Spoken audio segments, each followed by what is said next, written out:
পিতা বলে মানল। তুমি আজ যদি ওই ভোলানাথের সাধনা করবে যাও।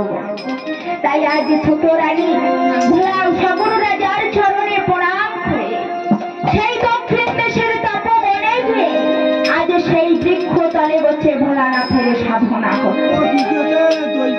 যখন বারে বারে ভোলানাথকে সাধনা করছে, ভোলানাথ আমায় সাড়া দিচ্ছে না। পার্বতী বলছে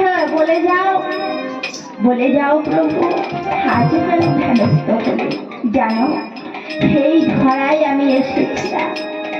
আজ আমার সন্তান যে আমায় আবার সাধনা করছে জানো, আজ একজন ভক্ত আমায় স্মরণ করেছে।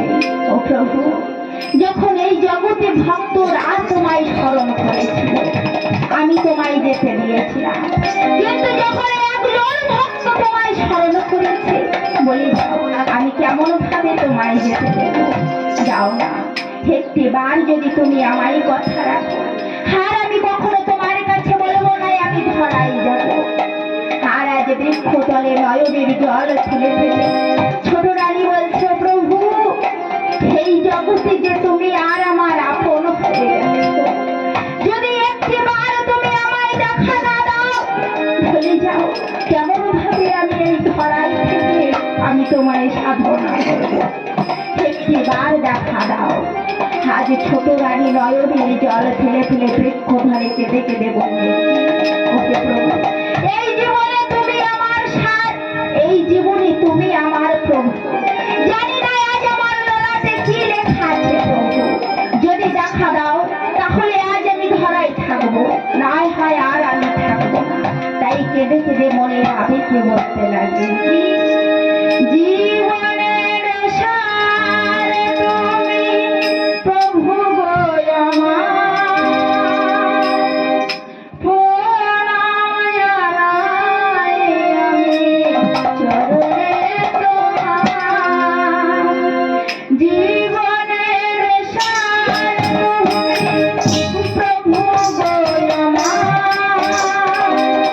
প্রণাম জানাই আমি চরণে তোমার। জীবনের সার তুমি প্রভু গো আমার, প্রণাম জানাই আমি চরণে তোমার।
যে আর আমার কেহ আপন নাই বাবা।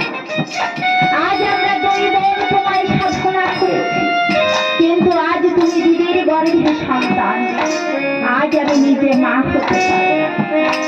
আজ যদি আপনি আমায় সন্তান দেন, তাহলে আজ আমি এই ধরায় থাকবো।